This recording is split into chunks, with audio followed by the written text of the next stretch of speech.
ICE attack, we say fight back. They say ICE attack, we say fight back. And so what we need to do is remember that we need to fight back against anyone who would divide and criminalize our communities. So will you make that promise to fight back? What was that? What was that? All right, and make good on that. We've got sign-up information on the tables right over there. Get involved with your community organizing.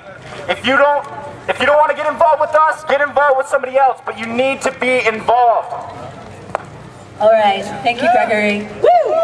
So next up we have Josh West. Josh West is the Vice President of the Revolutionary Student Union and an art student at Utah Valley University. Welcome, Josh.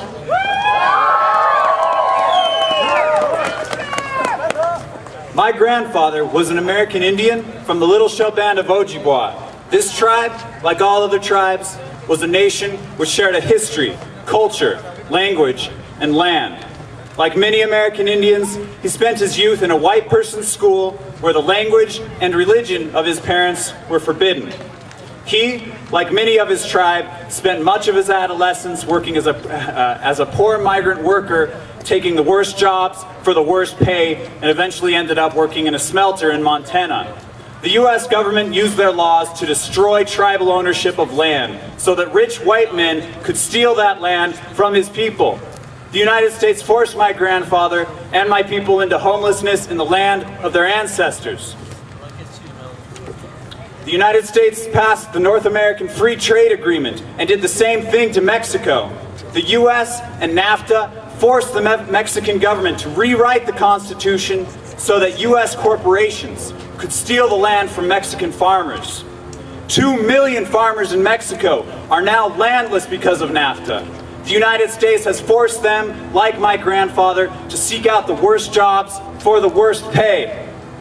Now they are being criminalized and forced to beg for scraps from the very country that ruined their lives. Should people be forced to live on scraps? No! I said, should people be forced to live on scraps? No! The American Indians, Chicanos, and Mexicanos are the original peoples of these lands. The European settlers stole the land from these nations through murder, lies, and outright theft. The United States has murdered millions and reduced millions more to absolute poverty so they could control the continent. NAFTA shows us that the theft of this land is not just in the past, but happening today.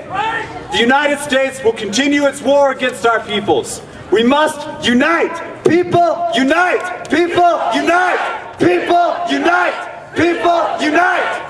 The United States government has used murder and theft to take this land and has absolutely no moral right to pass laws against the people it has displaced and oppressed. The nations who have had their governments overturned and their lands stolen by the U.S. have every right to determine their own destiny.